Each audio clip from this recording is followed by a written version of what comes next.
ஸ்ரீமாத்திரை நமஸ்காரம் ஃப்ரெண்ட்ஸ். இந்த வீடியோவில் நம்ம என்ன பார்க்க போகிறோம்னா, மேஷ ராசியில் அல்லது லக்னத்தோட சனி வக்கர பலன்கள் பார்க்கலாம். ஆல்ரெடி நம்ம சேனலில் வந்து சனி வக்கர பலன்கள் பற்றி ஒரு அப்டேட் போட்டிருக்கேன்.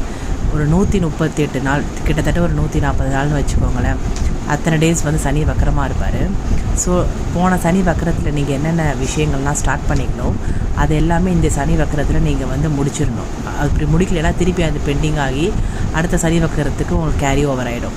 ஸோ முடிஞ்ச வரையும் வக்கர காலகட்டத்தில் என்ன பண்ணணும்னா, வக்கரம்னாலே பின்னோக்கி பார்க்கறது. அப்படின்னா நீங்கள் வந்து என்னெல்லாம் பண்ணலையோ போன டைம் சனி வக்கரமான காலத்தில் அதை எல்லாமே நீங்கள் இப்போ பண்ணணுன்றது சனி வற்புறுத்துவார். அது மட்டும் இல்லாமல் வக்கரமாக ஒரு கிரகம் ஆகும்போது அதோட பலன்கள் வந்து ரொம்ப வீரியம் அதிகமாக இருக்கும். அது மட்டும் இல்லாமல் ரொம்ப பனிஷ்மெண்ட் தண்டனையும் கடுமையாகவும் இருக்கும் அந்த கிரகத்து மூலமாக. ஸோ முடிஞ்ச வரையும் அதுக்கான விஷயங்களை கரெக்டாக பண்ணிவிட்டு நீங்கள் ப்ரொசீஜராக முடிச்சிருங்க இந்த வக்கர காலகட்டத்தில். ஸோ மேஷ ராசிக்கு என்ன மாதிரி பலன்கள் வரும்னு பார்க்கலாம் சனி வக்கரத்தில். ஸோ மேஷ ராசிக்கு பார்த்திங்கன்னா சனி வந்து 11ஆம் அதிபதி ப்ளஸ் 10ஆம் அதிபதி, இது 2 வீட்டுக்குமே அவர் தான் அதிபதி.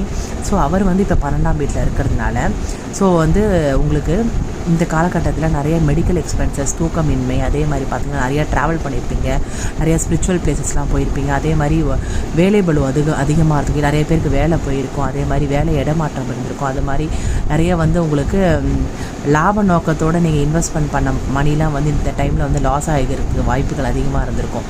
ஸோ அதெல்லாம் இப்போ வந்து இந்த காலகட்டத்தில் வக்கர காலகட்டத்தில் நீங்கள் என்ன பண்ணணும்னா ரீசெக் பண்ணிவிட்டு அதை திருப்பி நம்ம வந்து கரெக்டாக பண்ணிக்கிறது இந்த காலகட்டத்தில் உங்களுக்கு யூஸ்ஃபுல்லாக இருக்கும்.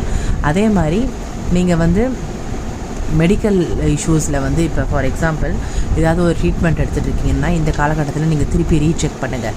நம்ம கரெக்டான ட்ரீட்மெண்ட் எடுத்துகிட்டு இருக்கோமா, கரெக்டான செலவு பண்ணிகிட்டு இருக்கோமான்னு உங்கள் எக்ஸ்பென்சஸில் கொஞ்சம் வந்து கான்சென்ட்ரேட் பண்ணுங்கள். கரெக்டான எக்ஸ்பென்சஸ் பண்ணிகிட்டு ஏன்னா வந்து காலப்புருஷ தத்துவப்படி 12ஆம் வீடு தான் வந்து உங்களுக்கு விரயஸ்தானம். அந்த விரயஸ்தானத்திலே இப்போ உங்கள் மேஷராசி மேஷ லக்னக்காரங்களுக்கு சனி இருக்கிறதுனால உங்களுக்கு வந்து நிறைய விரயங்கள் ஆரம்பிக்கும். ஸோ அது மட்டும் இல்லாமல் உங்களுக்கு பண விரயமாகவும் எடுத்துக்கலாம், அப்படி இல்லைனா நீங்கள் வந்து உடல் ரீதியாக விரயமாகவும் எடுத்துக்கலாம். ஸோ உங்கள் ஜாதகத்தில் வந்து சனி எந்த பிளேஸ்மெண்ட்டில் இருக்கோ அந்த பிளேஸ்மெண்ட்டும் உங்களுக்கு வேலை செய்ய ஆரம்பிக்கும்.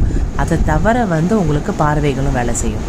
ஸோ நீங்கள் என்ன பண்ணிக்கிறீங்கன்னா உங்கள் ஜாதகத்தில் சனி எங்கே இருக்காருன்னு பாருங்கள். அதே சமயம் இந்த மேஷராசி மேஷ லக்னம் பலன்கள் வந்து பொதுவாக நீங்கள் அப்ளை பண்ணி பாருங்கள். இது வந்து எல்லாருக்கும் கிடையாது, பொதுவான பலன்கள் இது எல்லாமே. இந்த மாதிரி விஷயத்தெலாம் நீங்கள் கான்சன்ட்ரேட் பண்ணிக்கணும் இந்த 140 நாட்களில். அடுத்த வீடியோவில் வந்து ரிஷபராசி ரிஷப லக்னத்தை சொல்கிறேன். உங்களுக்கு ஏதாவது டவுட்ஸ் இருந்ததுன்னா நீங்கள் கமெண்ட் பண்ணுங்கள், நான் உங்களுக்கு ஆன்சர் பண்ணுறேன் ஃப்ரெண்ட்ஸ். அதே மாதிரி சப்ஸ்கிரைப் பண்ணிக்கோங்க, ஷேர் பண்ணுங்கள், ஃபாலோ பண்ணுங்கள். உங்களோட சப்ஸ்கிரிப்ஷன் ரொம்ப முக்கியம் ஃப்ரெண்ட்ஸ். கமெண்ட் கண்டிப்பாக பண்ணுங்கள். ஸ்ரீமாத்திரை நமக்கு.